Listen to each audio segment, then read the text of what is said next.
Communications director, an FBI director, a deputy chief of staff, and a national security advisor. So does President Trump finally have the staff he needs to tackle his big promises on health care, tax reform, and infrastructure? ABC's David Wright starts us off from the White House.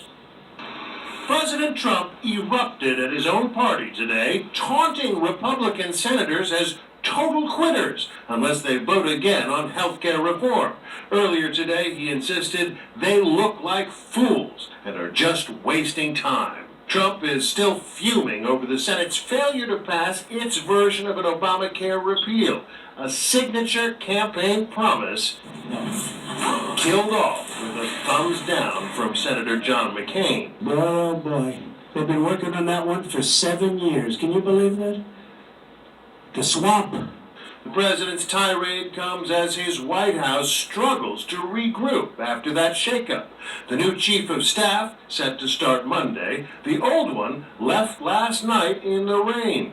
Hitting a reset button is a good thing, and the president did that, and so I think he's happy. Speaking to Fox News, Reince Priebus refused to comment on the infighting among White House staff, including those especially harsh words about him from the new White House communications director.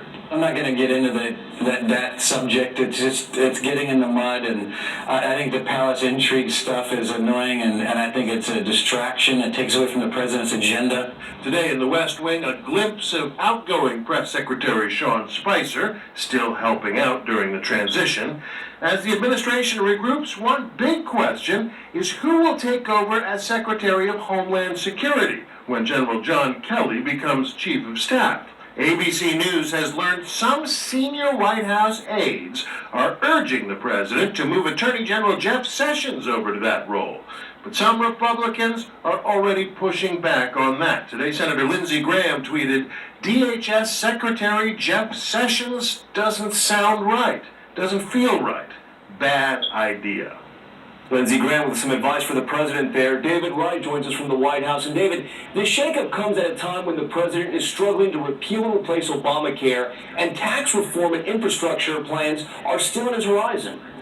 That's right, and heading into the August recess, 6 months into his term, he has exactly 0 big legislative accomplishments to boast about. And in losing Priebus, he's lost one of the last strong links to the institutional GOP, somebody who could reach out and play peacemaker, and all of that does not bode well, Tom. David Wright starting us off.